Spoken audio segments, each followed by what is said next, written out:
The story of the Kaiser Darrin begins long before the public ever saw the unusual roadster glide onto a showroom floor in 1954, and long before the sliding doors became a piece of American automotive folklore.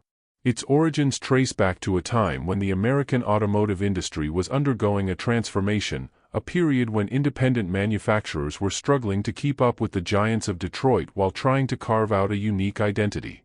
The Kaiser-Frazer Corporation, known for its bold post-war efforts and willingness to experiment, found itself at a crossroads. As major automakers tightened their grip on the market with powerful V8 engines, dramatic styling cues, and deep financial reserves, Kaiser sought an idea that could spark excitement and create a halo effect around the brand. They needed a car that didn't simply compete but captured imagination.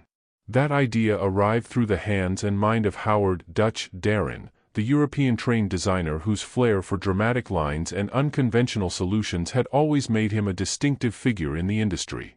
Darrin believed the future of American sports cars required more than copying European silhouettes or adding chrome to familiar shapes. He envisioned something sculptural, light, and striking, something that conveyed motion even while standing still. Most importantly, he wanted to use fiberglass, a new material that had begun to attract interest after the introduction of the 1953 Chevrolet Corvette. Fiberglass promised shapes too complex for steel stampings and offered a degree of artistic freedom that resonated with Darrin's design philosophy. And so, in 1952, working largely on his own initiative, he began constructing a prototype in his California workshop without explicit approval from Kaiser management. This was not unusual for Darrin, whose confidence often pushed him to act first and defend his vision later. In his mind, the car had to exist before anyone could truly understand it. The prototype was dramatic: long, flowing fenders, a low beltline, a distinctive, pursed lips grille that would become the car's most recognizable feature, and of course the doors that slid forward into the fenders. These doors were more than stylistic flourish, they were an engineering experiment. Instead of swinging outward like traditional doors or upward like some exotic machines, these doors retracted forward on horizontal tracks, disappearing into the body. They allowed entry in tight spaces, reduced the risk of damage, and visually cleaned the profile of the car. But they also required an intricate internal structure and demanded careful balancing between form, weight, and practicality. To Darrin, this was not a compromise but a triumph, a sign that American designers could innovate instead of imitate. When Henry J. Kaiser saw the prototype for the first time, he reportedly reacted with a mix of shock and fascination. His initial response leaned toward disapproval, especially considering Darrin had once again circumvented official channels. He believed the company could not afford such an indulgent project at a time when its financial situation was precarious. Yet as the story goes, it was Kaiser's wife, Alice, who insisted the car should go into production. She saw potential not only in the elegance of the design but in the publicity it could generate. Her enthusiasm, combined with the reaction from industry observers who saw the prototype, eventually convinced Henry to give the green light. Bringing the Kaiser Darrin into production was far from simple. Fiberglass bodies required a different kind of tooling, and Kaiser didn't have the vast facilities that General Motors leveraged for the Corvette. Darrin's shop, the Darrin Motor Car Company, was contracted to build the bodies, while Kaiser's Willow Run facility would handle assembly. This arrangement created logistical challenges, especially for a company already stretched thin. Moreover, the complexity of the sliding doors demanded a careful balance between lightweight components and structural stability. The fiberglass shells had to be reinforced with steel in key areas, and the tracks that guided the doors had to be shaped precisely to avoid binding or flexing under stress. Despite these complications, the car that emerged for the 1954 model year was unlike anything else on American roads. It sat low, sleek, and almost delicate in its proportions compared to the muscular cars beginning to dominate the decade. The long, swooping front end and the setback cockpit gave it a romantic, almost European aura. The grille, often compared to a gentle smile or a subtle pout, became one of the most polarizing design elements in mid-century automotive history. Some saw elegance, others saw oddity, but no one forgot it once they saw it. Under the hood, the Kaiser Darrin was powered by the Willis F-Head Hurricane Inline-6, an engine that produced around 90 horsepower. Compared to the thunderous V8s offered by the Big Three, this output seemed modest, even underwhelming. Critics argued that such a futuristic car deserved more performance, but others noted that its lightweight fiberglass body compensated somewhat for the lack of raw power. The car was intended more as a cruiser than a racer, emphasizing style, exclusivity, and the joy of open-air motoring rather than blistering speed. Nevertheless, the modest performance became one of the points that limited its appeal among American sports car buyers who were beginning to expect stronger acceleration and higher top speeds. Another challenge the Darrin faced was timing. By the time it reached production, Kaiser was nearing the end of its viability as an independent automaker. Resources were limited, marketing budgets were shrinking, and dealer networks were diminishing. Despite its innovative design and the publicity generated by its sliding doors and fiberglass body, the car needed a strong support system to succeed, one that the company simply didn't have. Production delays also dampened early enthusiasm, and the car launched into a market that was already beginning to see sports cars as more than just novelties. Yet for those who encountered the Darrin in person, the experience was unforgettable. People stopped on sidewalks to watch the doors glide open like something from a futuristic film. They touched the fiberglass panels, marveling at the idea of a car not made from metal. They admired the soft-top mechanism, which neatly folded into a compartment behind the seats.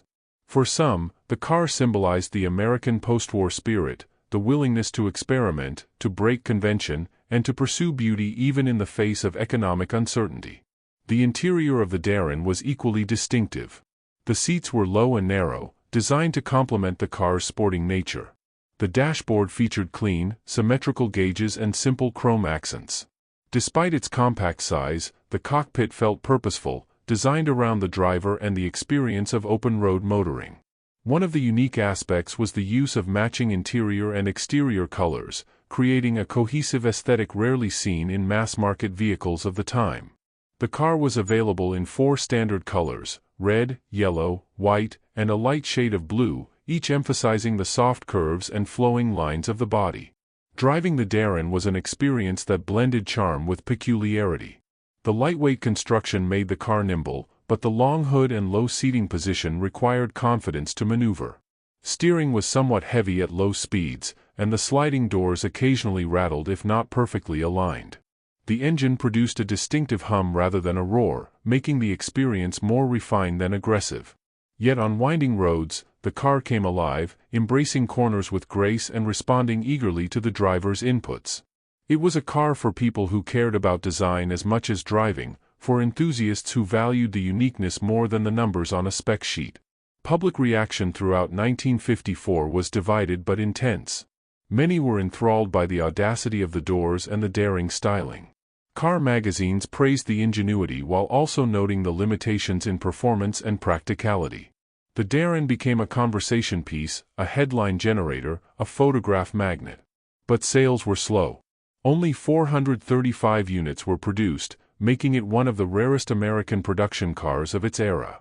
As Kaiser decided to cease car manufacturing entirely later that year, the Darrin's fate was sealed. However, the car's story did not end with the closure of Kaiser's automotive operations.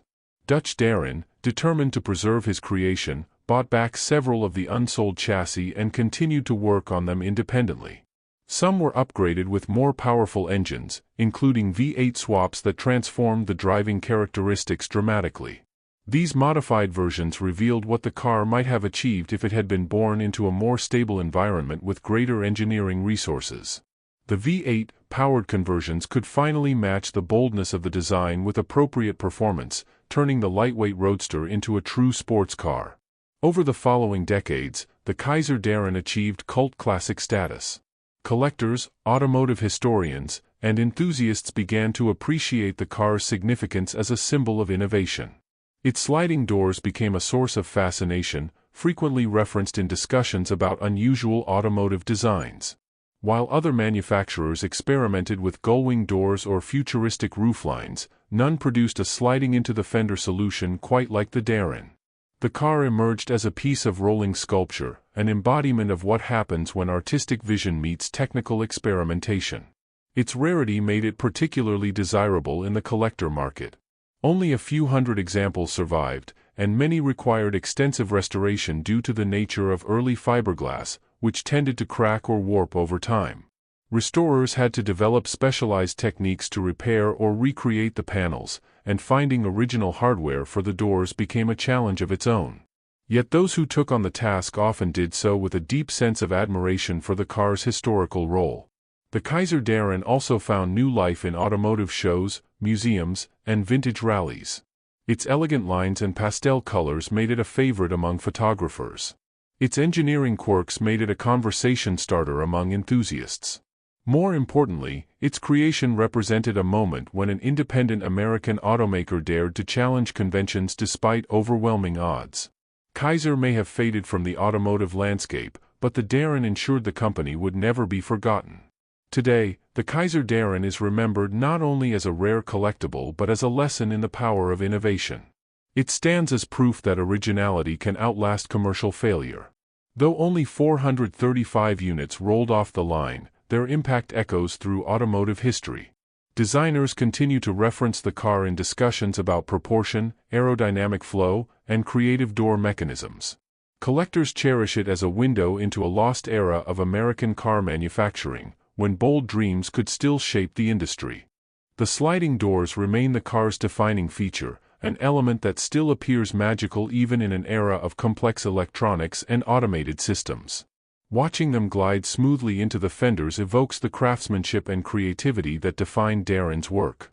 They remind us that every detail in the car was intentional, every curve a reflection of the designer's desire to build something beautiful and unforgettable. As the decades carried the Kaiser Darrin from a fragile commercial experiment to a revered icon, its story gained new dimensions through the people who preserved, restored, and celebrated it. The car's survival was not guaranteed. Early fiberglass technology was notoriously temperamental, prone to blistering under heat, cracking with stress, and warping if stored improperly.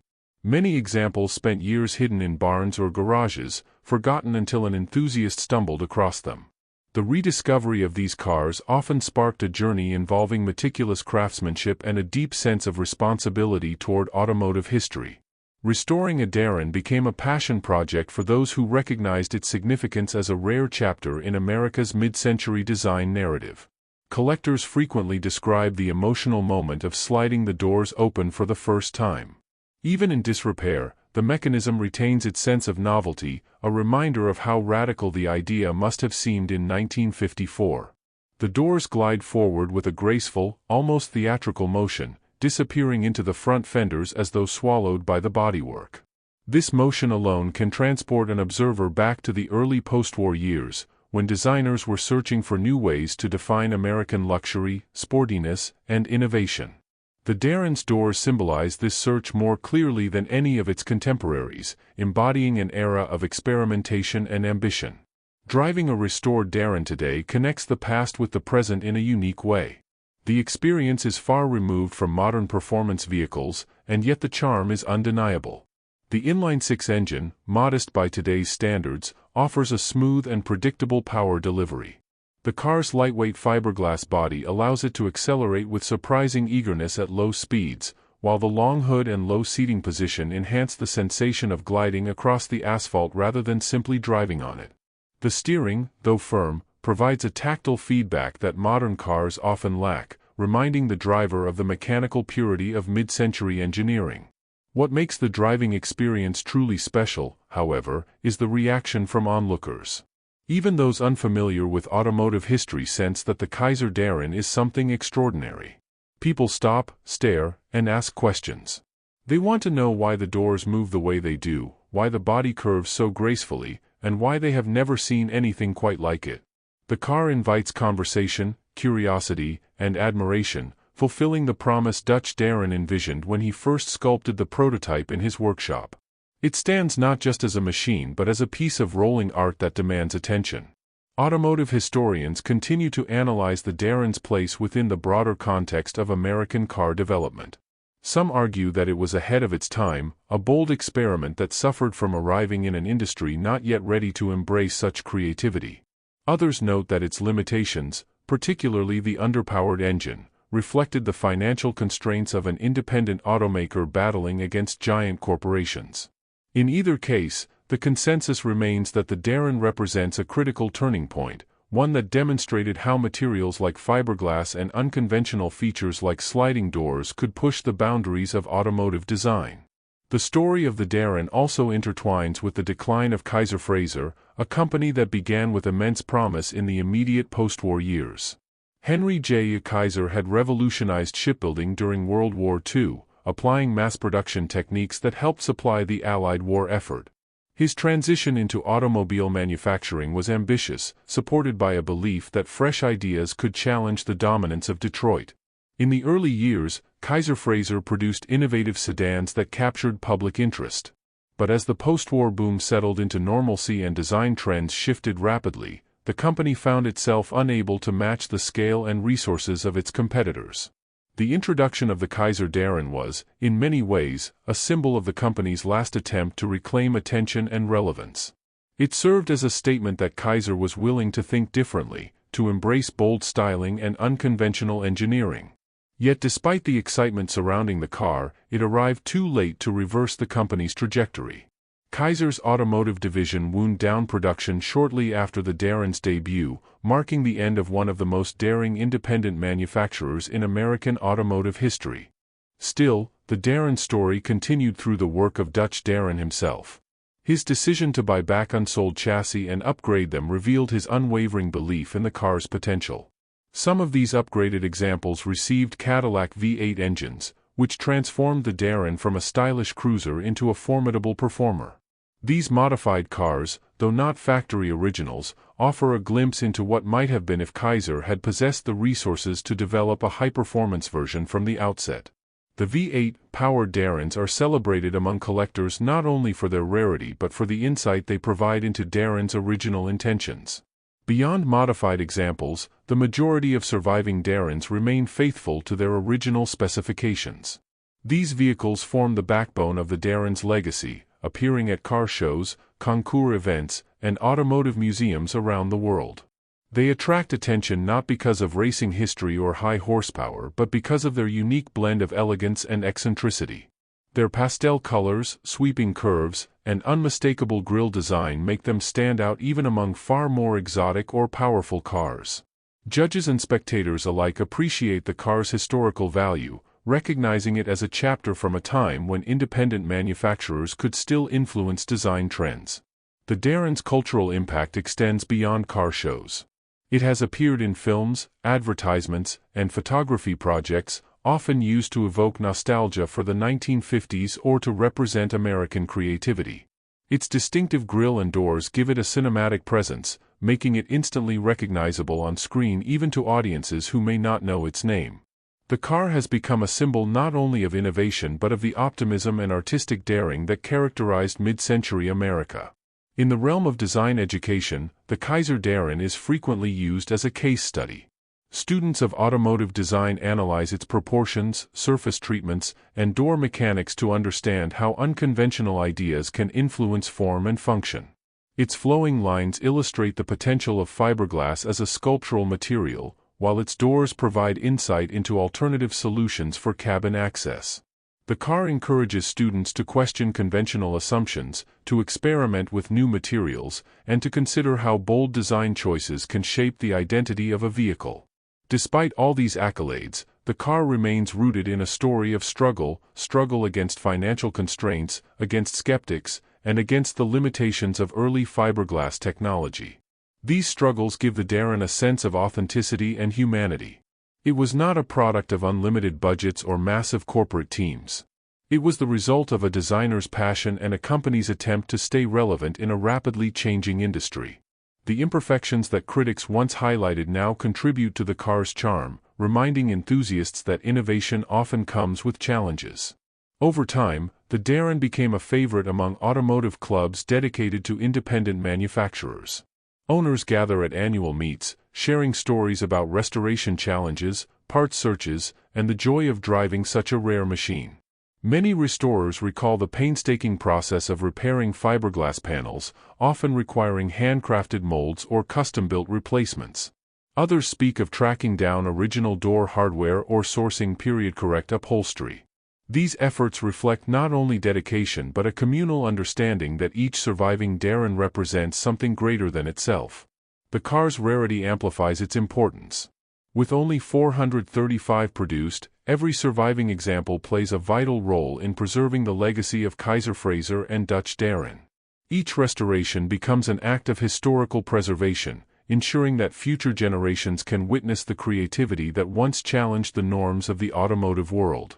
Museums showcasing the Darrin often highlight its doors as the centerpiece of their displays, using them to illustrate the lengths to which designers will go in pursuit of originality.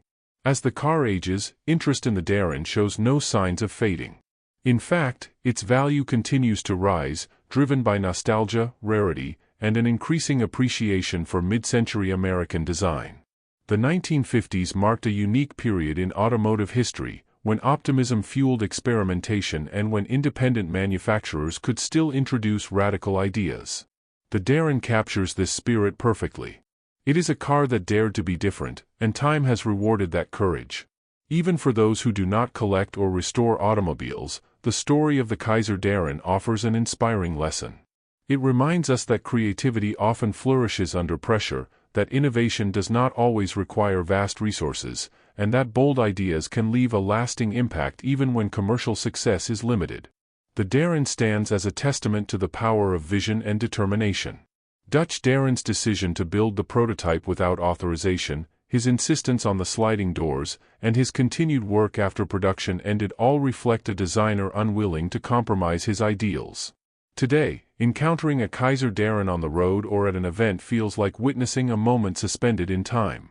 The pastel colors evoke an era of optimism, the fiberglass body showcases the possibilities of new materials, and the distinctive grille captures the charm of mid-century aesthetics. But it is the doors that truly define the experience. Watching them glide forward remains as captivating today as it was in 1954, a mechanical ballet that encapsulates the car's unique identity. The story of the Kaiser Darrin is not just about an automobile, it is about imagination, resilience, and the impact of daring ideas. Its legacy continues to inspire designers, collectors, and enthusiasts around the world. Despite the challenges Kaiser faced, despite the modest engine, despite the short production run, the Darrin succeeded in capturing the essence of creative ambition. It proved that even in a competitive and resource-driven industry, there is room for artistry and innovation. As long as people appreciate cars that push boundaries, the Darrin will remain a cherished symbol of automotive originality. It represents a fleeting but brilliant moment when a company embraced a designer's vision and produced a vehicle unlike anything before or since. Every surviving example testifies to that moment, carrying forward a story of inspiration, creativity, and the enduring allure of something truly different.